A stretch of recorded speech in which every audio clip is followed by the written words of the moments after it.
This is the Desi Doubts podcast. Navigating mental health, societal expectations, and identity is not easy. I'm Dr. Sonalee Joshi, PhD in clinical psychology, therapist, and visual artist. I'm Rupal Joshi, co-founder of South Asian Americans for Change, single mom, and lawyer. We share our personal stories and the most up-to-date research to give you the tools to figure it out one step at a time. You don't have to do this alone. You've got this, and we've got you.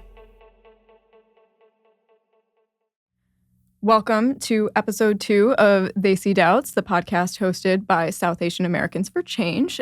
This is, again, episode 2. Turmeric won't fix this one. Mm-hmm. Sadly, it won't. It won't. Yeah. But won't it fix?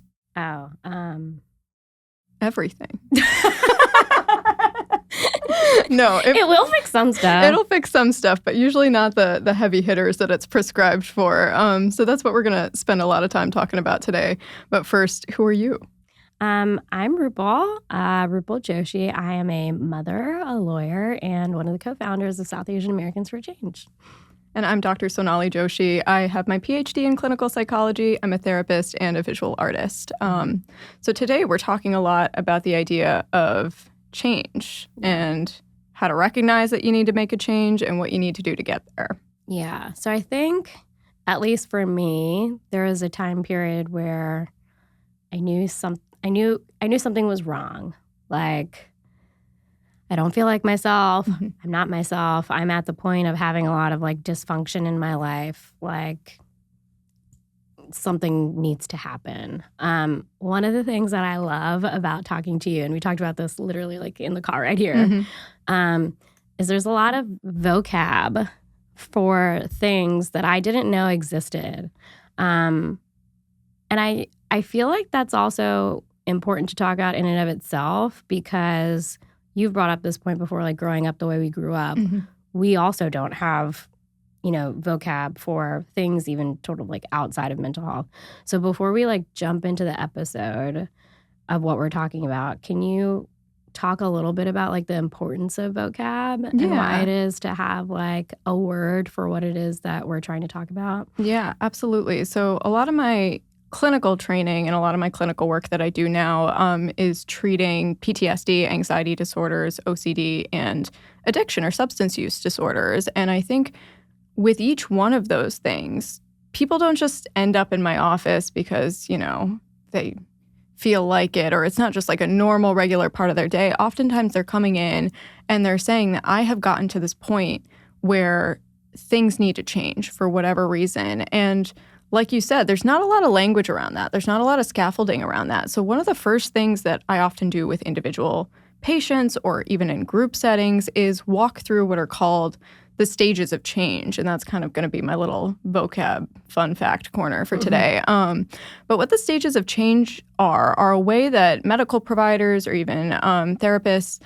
kind of assess where people are at in terms of the behavioral changes they want to be making, whether that's about mental health, addiction, physical health, any other real kind of habitual change you want to make. Where are you at? Because the reason that we want to define that is it helps us kind of figure out where we need to go next. So I'm going to quickly kind of run through what we think of as the 6 main stages of change. And then we really want to contextualize it too, because again, this isn't a classroom setting. This isn't where we just want to give you some textbook definitions.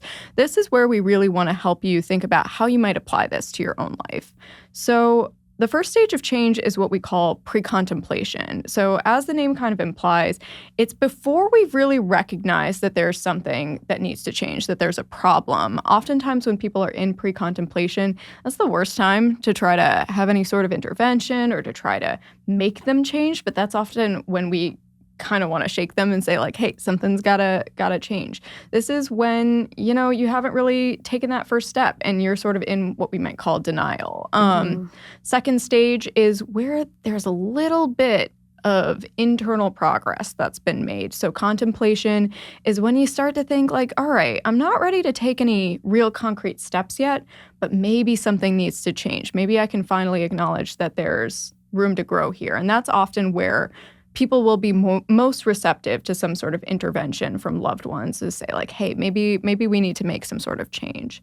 Then comes preparation. Again, this is all before you've actually taken that first step of making a change. So preparation is when you're maybe doing a little bit of Googling, maybe trying to talk to some loved ones about like, what have you done around this change? Maybe you're trying to figure out what it means to go to a therapist for the first time. And you're doing those preparatory steps before you've even started to take action, which is our fourth step. So again, there's all of that work that comes before that step of action, which is actually concretely making a change in service of what you want to do next. So that's going to a therapist for the first time, putting down the bottle, taking a medication for the first time, whatever that might look like. It's taking that first step.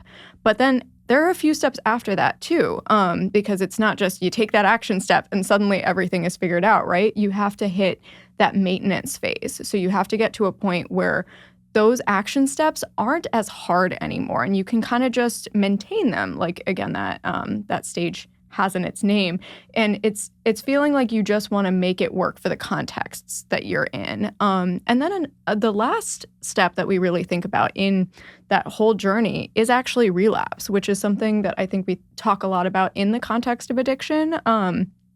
But applies to all kinds of changes that you want to make. And the reason that we incorporate that into the stages of change is because it's a really natural part of it. So I want to define relapse as not just like going back to alcohol or drug use, but going back to any old pattern of behavior after you've made that initial change. And so that's a really important part that we want to embrace in those stages of change, because it's not bringing you back to square one. It's not saying, hey, I've lost all of that progress. It's saying, hey, I've done this learning and I've made these changes, and maybe something wasn't working, and so I'm going back to those old patterns. And so then you can kind of reestablish that routine of changes that you want to be able to make. So I know that was a really quick and dirty rundown. The only final things I want to say about that in service of education are that even though I kind of went through that in a linear and chronological order, they don't often happen that way. Yeah. Sometimes you jump back and forth between stages. Sometimes you stay in a phase for a lot longer than you think you might. And so it doesn't have to be an entirely linear process. And while that's something that medical providers or professionals might use to kind of help assess where patients are at, that's also a thing that we can kind of figure out for ourselves. And we can just kind of keep track of to figure out like, all right, where am I at now? And how is that going to guide what I want to do next? So after those kind of definitional bits there, what questions do you have, or how do you feel like this applies to your own journey, Rupal? Yeah, I come back to like the point of like vocab is so important because, or helpful. I feel like I can look back at myself and know where I was in pre-contemplation, which is when I was helping my ex-husband deal with his stuff, not really paying attention to how all of that, very traumatic stuff was affecting me. Right.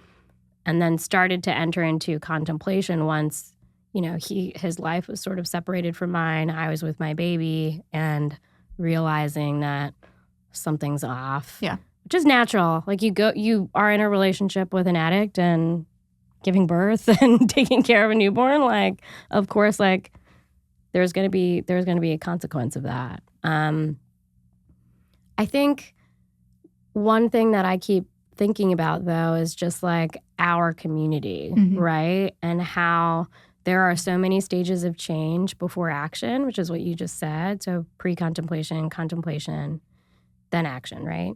Yes.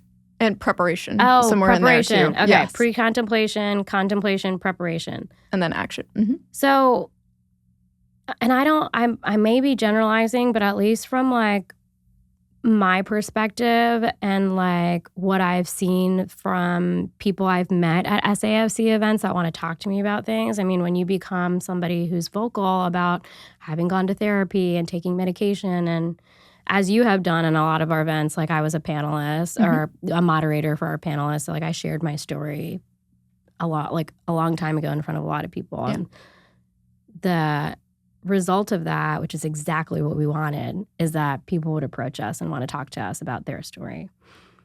So from that experience, I feel like our community has a hard time getting from pre-contemplation, contemplation, preparation to action. Yeah. Right? It's preparation to action, which is the difficult point for a lot of people. They might know that they need to do something, but they won't seek therapy. Yeah. Or they might prepare to find a therapist and maybe like write a few numbers down, but not call. So I'm not saying there's a solution to that because that's a really complex question that can't be answered in a 20-minute podcast. But I do want to sort of talk about that for our listeners. Yeah. If our listeners are in contemplation or preparation and can't quite make that jump to action, like maybe we can talk about how we made that jump. Like, absolutely. I know you were really young when you started your mental health journey, but you talked about in the last episode how you were Googling, but then you went to talk to your parents. Like, what got you there? Yeah, I think that's a great question. I like the way that you frame that too, of like, you just have to take that leap, because what I was just visualizing in my head is sort of this like chasm between preparation and action of shame. Yes. Right? Yes. Of it's shame.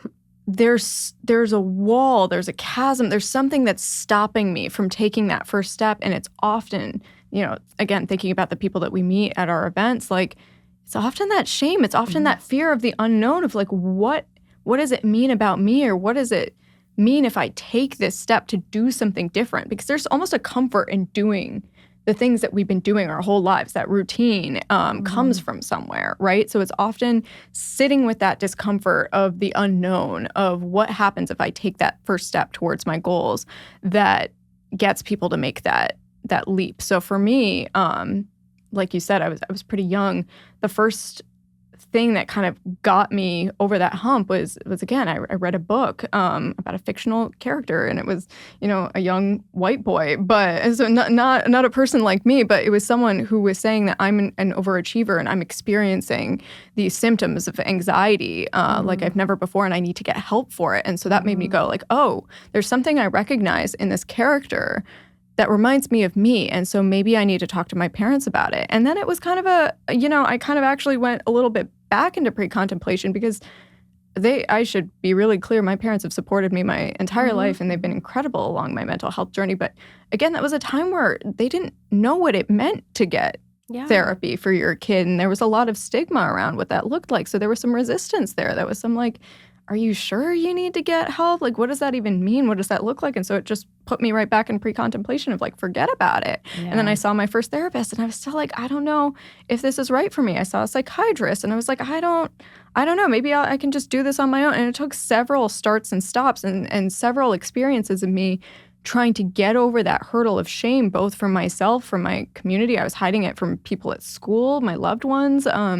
Took a lot for me to get to a point where I could say like, no, I need this, and I need to be doing things that are right for me. And it took, again, being in a space where I was learning about these disorders from a professional perspective, and I was talking to people who were seeing people from all walks of life getting therapy, that I finally said, like, no, this is going to be a routine part of my life. So it took a long time to bridge that gap. And there are still some times where, like, when I think about going back on my mental health journey, whatever that looks like for myself, then I'm like, do I want to? Yeah. Do I not want to? Do I want to go through the whole rigmarole of calling my insurance company again? Like, I have that, and I'm a therapist. Like, and so how can I expect other people to do the same thing and just like, snap their fingers and make that change? So I don't know. There's something about bridging that chasm of shame and believing that there's something better on the other side, even when there's no reason to, that gets people to make that change. Did you have that experience? Yeah, I did. And I sort of, before I talk about mine, I think, and let me know if I'm wrong, I think feeling seen is what got you to do it, right? Feeling seen and feeling like there was another side to it, right? I often talk to my patients about the fact that like they're usually coming in and they're not like, I want to deal with my mental health. I mean, now I think more people are because there's more awareness of it, but more often than not, it's like, this is causing problems with my spouse. This is making me a worse parent than I want to be. This is getting in the way of my work. Like, there are some really concrete problems that are bringing folks into my office.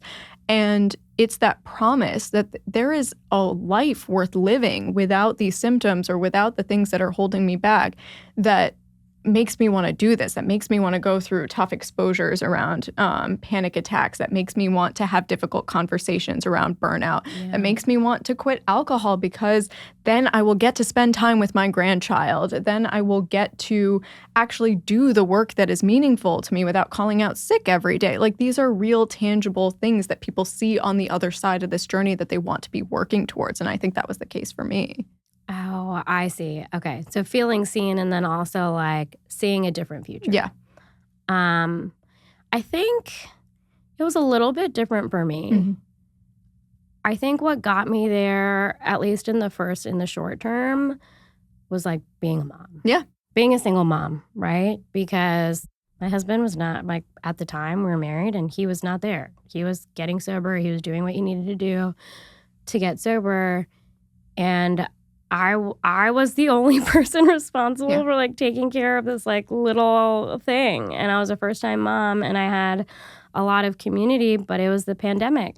So even though I had like a lot of community on like my phone, and my mom was right there, I really needed to like get my shit under control in order to like provide for my kid. Because I had a few months left of maternity leave, and then I had to go back to my job. And I work a very demanding job. Yeah. I'm a lawyer at a big law firm. I was at a different firm at the time. Now I'm at another big law firm. And so I needed to be like, okay, by the time I went back to work. And I think that's what pushed me in that direction. But I also had a lot of shame because it was shame in like a few different colors, right? One of them was, and I mentioned this on our first episode, is like, I've always been a very like vocal, confident, sort of feminist woman from the beginning. And so there was shame because everyone saw me that way, right? As somebody who could conquer anything. And so, and I use this word on myself, which I will never use again, but I will speak it out loud for the purpose of the podcast today. Like I was broken. Like I thought I was broken. And I thought that there was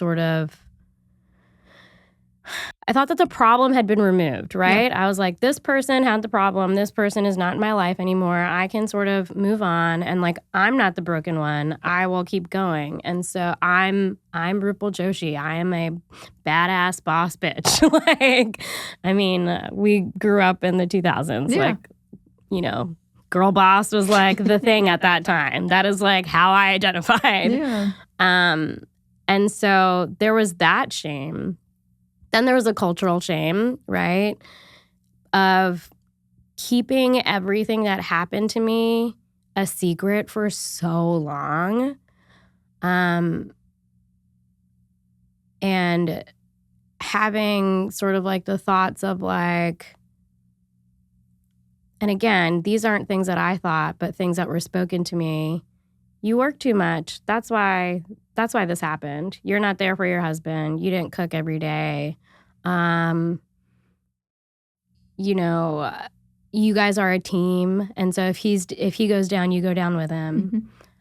And so like shame in terms of like being a good daughter, a good Indian daughter-in-law, a good wife, a good mom, like a good Indian mom. Like I had a lot of people tell me that like I should go part-time. I should not be trying to go back to work right after maternity leave if my husband is off trying to get sober. Like I need to make sure that I'm like being 1,000% there for my kid and sacrifice everything else, which I had been sacrificing everything for so long. But what if you just did this one more thing? Right, exactly. Instead of getting the help that you actually need and deserve in that moment. That's how it works, right? So there is that shame. And then there's just like the overall shame of like mental health in general. Like, you know, you shouldn't be having anxiety or like, go do yoga. Which, like, I'm a huge yoga fan, Yeah. but like yoga was not going to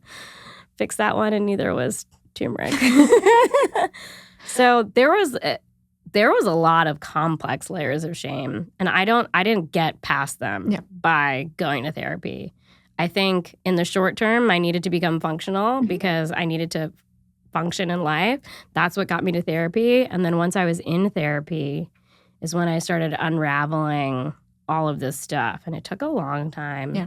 I didn't even know I had half of those feelings. Like, I thought that other people had those feelings and that I was reacting towards them. But the reason why it bothered me so much when people made those comments about like being a good Indian daughter-in-law or being a good mom or being this and that is because I had actually internalized some of that. So I think it was a little different for me, but along the same lines of like what you were speaking about with like the chasm. Yeah. Like the chasm was like so there. I feel like it's still there. Yeah. I just went back to therapy last week. And I had the same thought that you just said a few minutes ago, which was like rigmarole of insurance, like this and that. And I've graduated from therapy so many times now where my therapist is like, I think, we can just do sessions as needed.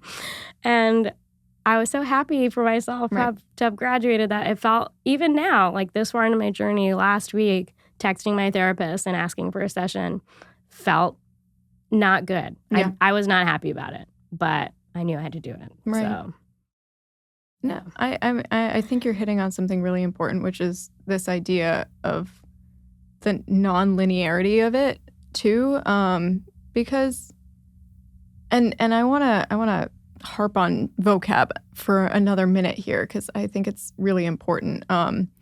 It's backed by some neuroscience research and things that I used to do more research on in grad school. But there's, I think, this cultural idea now of unlearning, and you unlearn things, and we have to unlearn so much stuff. And that actually is not how the brain works. So, what we know from actually a lot of anxiety research and a lot of fear learning research is that we're not undoing things. When we change a habit or when we work to overcome a fear, we're not undoing things in our brain as much as we're creating new pathways for a new course of learning that exists alongside the past learning that we've already had. And we strengthen those pathways and we weaken other ones so that it doesn't necessarily go away. But we know from research that old learning can come back with different stimuli. And I just had to get sciencey there for a second because I think there's some liberation in that. I think there's this idea that if we have to go back or if we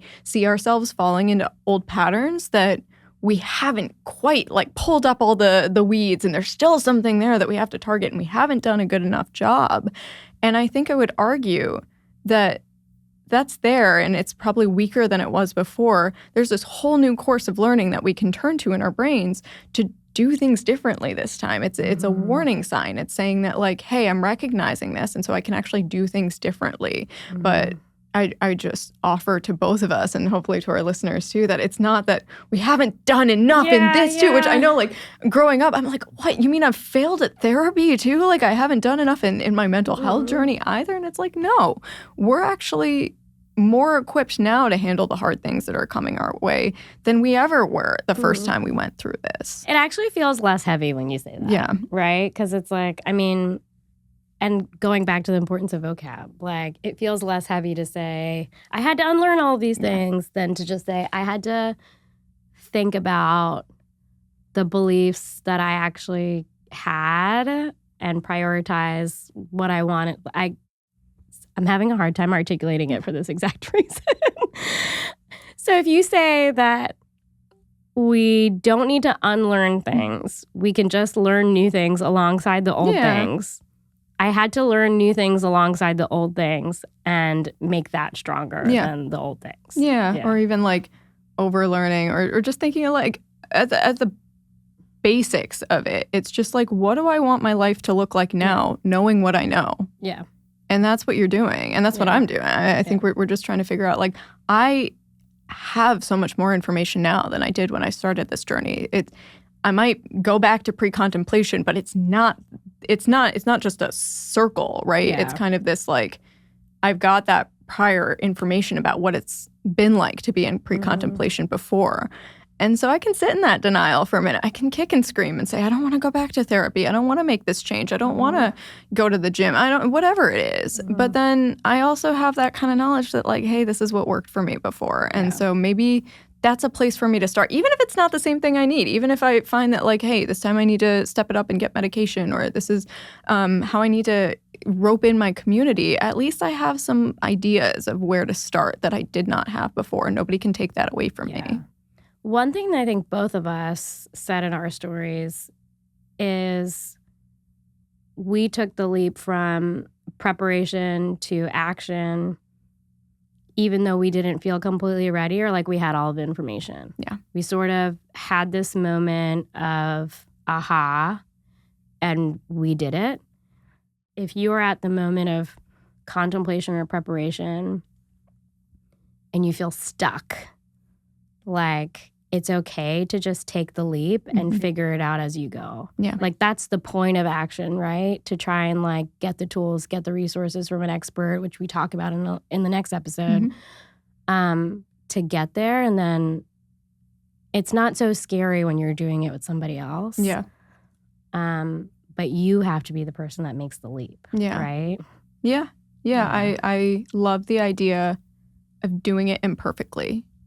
It is kind of the Nike thing of like, just do it. But more than that, it's just do it imperfectly. Just do it before you feel like you're entirely ready or have all the facts or know what's coming down the pike, because you will never have that completely figured out before you take that step. And I think that's what both of us figured out. I think one thing that was really important to hear in your story was that like, you were like, yeah, I'm ready to take this journey. I have to, for my son, for my career, for all of these things. And like, I think I know what I'm getting myself into, and then realizing like, oh, I'm in it. And there's so much other stuff going on that I wasn't even anticipating. So we can never have all of those facts, but taking that step for you, it sounds like was really critical to be able to get to that place where you found out even like what you needed to be doing in the first place, and then recruit the help to get you there. And I think my journey was similar in that like, yeah, panic disorder opened up the door to all kinds of other diagnoses and all kinds of other changes that I wanted to be making. And I'm still on that journey myself. Like, I did not know the can of worms that I was opening when I started this journey. I didn't even know it was going to take me into this career. And I don't know what's coming next, but I'm more equipped for that unknown than ever. And I would not have, knowing what I know now, I would not take any of it back. Yeah. I think the other thing that helped me also is this shame my shame? Yeah. Like, is this what I believe? Yeah. Do I believe that I'm broken? Do I believe that this is bad? Do I believe that getting help means I'm weak? And it's hard for me to remember because, I guess you know this better than I, but like in such a tough time period, like I have very fuzzy details of that time because it was so difficult. But it's hard for me to remember if I had that thought at the time or if it came later. But I do remember at some point thinking, I'm not the one that believes this. I'm not the one that believes that I'm weak for needing help. That's somebody else's words that are in my brain and they're not mine. So I think that's important too, is like, if there is something holding you back, is it something that you believe or is it something that somebody else believes? 100%. I think in one of our gold standard treatments for PTSD, which is called cognitive processing therapy, one of the questions that we guide people through when they're considering those beliefs that they have about themselves and about the world and about other people is consider the source. Is the source of this belief credible? And more often than not, people will answer no, or it's not that specific because we're often getting societal messaging about how we're supposed to be, or we've heard it from a person who didn't have our best interests at heart, or we heard it from ourselves, but it wasn't effective or it wasn't contextually relevant to the situation that we were dealing with at the time. And so you're spot on. I think so many of our beliefs come from these external sources that, again, are not considering our context and are working to keep us isolated from each other in really unhelpful ways. And so to combat that and to look towards the people who are actually saying, no, here's the belief I have about making this change and here's what I want to do for myself. Like, I think that there's so much power in that. There's so much power in organizing against the grain in that way. And like, especially as like South Asian women, right? My parents are also super supportive, and you know, I lived with them during this time, and you know, you sort of, nonetheless, no matter how supportive your parents are, my parents are also like very liberal, more artsy. My dad was actually disappointed in me when I decided to go to law school and not do like fashion design. He was very sad. You still grew up thinking I'm a South Asian woman. I'm supposed to be quiet. I'm supposed to sacrifice everything for everyone else. I'm supposed to not be a burden or a disturbance to anyone. I exist to be seen, not heard. Right. And so that also is kind of like sort of overlay on all of this stuff, right? But we can stand up and we can go to therapy and we can get the help we need. And if that means that we're a little bit of a louder, prouder, like, you know, in your face person, then so be it. Yeah. I completely agree, because I think even now, like, even doing this podcast is quite uncomfortable for me. Same for me. It's like not my comfort zone, which is part of the reason that I'm doing it, because it's not my comfort zone. But even now, as we're talking, I'm having these messages running through my head of like, oh gosh, you talked about your panic disorder. Are you going to be credible? Or what are these people going to think in your personal life? Or what does the community think about panic disorder? And similarly, like, I think, you know, we talk about queerness, or we talk about, you know, that aspect of my identity, and people think it's just like you come out once and the pride parade happens and there are rainbow flags and there's a lot of acceptance. And I think what people don't realize is, and I feel this way about mental health, I feel this way about any of these kind of stigmatized identities in our community. Like, I have to come out every other week or to every new person I meet, and I'm always thinking about like, should I talk about my queerness, or what are people, is that going to make me seem too westernized? Is that going to make me seem like I'm, you know, X, Y, and Z, because those are the messages that I've gotten growing up. And I have that in my head now. And the reason that I want to admit that on this podcast is because there's also a part of my brain that's countering that. There's a lot of voices going on up here. They're all my own, but you know, they're all fighting each other. And the voices that are fighting back are saying that, like, yeah, there's a bunch of people who are not going to want to hear about those identities or about those things that you want to say. But there's also someone who does need to hear that. And there's someone who does need to hear that there's a queer brown clinical psychologist who's fighting the fight out there and might see herself in me or might see themselves in me. And that's also what I'm doing this for. And that's also, you know, one of the things that helps is that, like, I'm not in it alone, because there's the specter of like some audience member who might need to hear this in my head with me. And I think that's really important. Yeah. And I'm so happy that you said it, because I think, you know, I wasn't sure. I wasn't sure if we were going to bring our full selves, right? But I agree. I think it's so important. I don't have the same sort of needing to come out every time, right? That's like the privilege of being heterosexual. But it does bring me back to this concept that you're talking about of like linearity, right? Yeah. Like, we watch all of these talk shows about CEOs and entrepreneurs before they're 30, or like 40 under 40, or look at a fireside chat with somebody with Michelle Obama. And when people tell their stories, because you're telling them in such a short period of time, it seems like everyone is on a linear path. But more often than not, once you like dig under the surface, like, we're all going all sorts of different ways. But as long as like there are a few steps forward and some steps back, but like we're keeping on, trudging on the path forward. I feel like that's helpful for other people to hear. Yeah. Yeah. Yeah.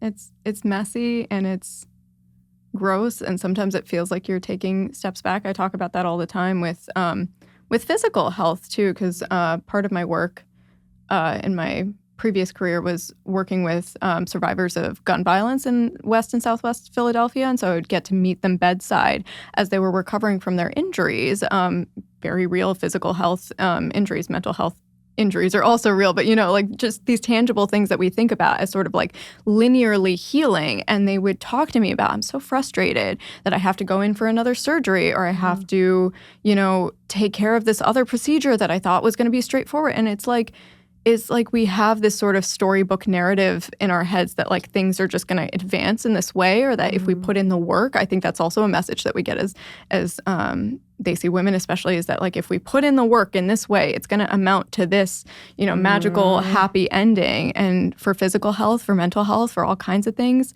sometimes it's just that nonlinear journey. And that doesn't mean that you're not getting better. It just means that there's some detours along the way in getting there, and it's still so worth it to do the work of healing, to listen to your medical providers if that's the context that you're in, to listen to your therapist, to do that hard work, because I don't know, I still believe that even though it's messy, there's still something worth it on the other side. Yeah, totally.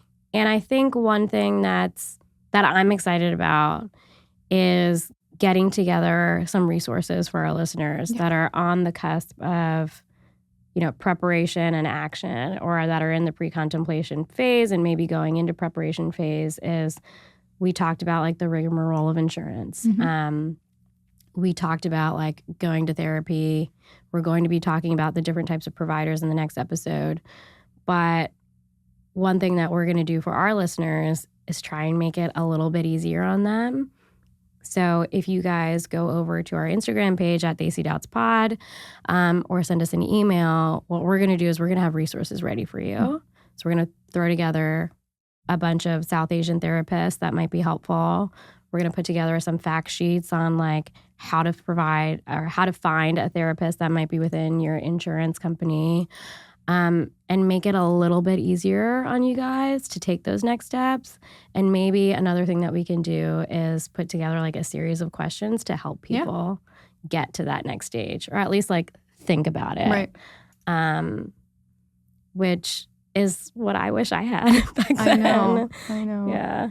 I know. Showing up imperfectly is challenging when you don't even have the language to ask for what you need, or to say, like we were just talking about this too, like even with friends or with loved ones, like how do you even say like I'm not doing well and I need support? Like what language feels right to you? Or like how do you go into a therapist's office for the first time and say these are the symptoms that I'm experiencing? I think the information that we want to provide is the foundation for the first step. It's not the first step in and of itself, but it's the foundation for that first step. Which is yours to take. And so I think the kind of bottom line of this episode, and what we hope you'll have in mind for the rest of the season as we give you some information about providers and how to interact with loved ones, and how to reflect on your own self-love, is you can take that leap. You can take that chance on yourself, because there is the possibility that change can lead to better things. Yeah. Yeah. And we're here with you. Yeah. Yeah. Yeah, we're in your ear. We'll be there with you if you're at the grocery store, or waiting in your therapist's office, or wherever you might be. We're happy to kind of mentally hold your hand as you take that first step. Yeah. And feel free to send us a DM. Yes. Send us an email. Send us a voice note. I don't do voice notes that much, but I'm excited to start doing them, because I feel like they're easier than typing out a text. Yeah. But somebody sent me a voice note the other day, and I was like, oh, I should try this. And I'm like, it's totally like aging myself as an elder millennial, which is what I am. But like, whatever. The voice notes are cool. So I want to practice. Send us some voice notes. We'll respond back to you. Keep in mind that we are providing this podcast as background education, and to give you guys a resource in your holistic journey, as credentialed and amazing as Sonalee is, like, this is not medical advice. This is not a replacement for therapy. And so take what you need, but as we should say in every episode, and you should keep in mind, it's like, this is not a replacement for therapy itself. For sure. I just legally and ethically cannot provide like specific therapy advice to folks, but I can't always be there as a friend and as a support system, just like I would for anyone in my personal life. So, use our DMs wisely, but use them if you're needing some support, because we're on that journey too, and we all gotta support each other through this. So. Yeah, and you can also let us know what you like, what you don't like, what you want to hear more of. We want to hear it all. So we're excited. We'll see you in the next episode. For sure. Thanks so much. Desi Doubts podcast is a production of South Asian Americans for Change, a 501c3 nonprofit organization. Desi Doubts is hosted by Dr. Sonalee Joshi and Rupal Joshi. It's produced by Nima Nardoni, Kirti Chandrasepa, Megha Pathak, and Nithya Cherukuru. It's edited and mixed by Ravi Ray. It was filmed at APF Creative, and our theme music is by Rianjali. For comments and questions, email us at desidoubtspod@saaforchange.org and follow us at desidoubtspod on Instagram. If you enjoyed the episode and are feeling extra kind, please also give us a review on Apple Podcasts, YouTube, or Spotify.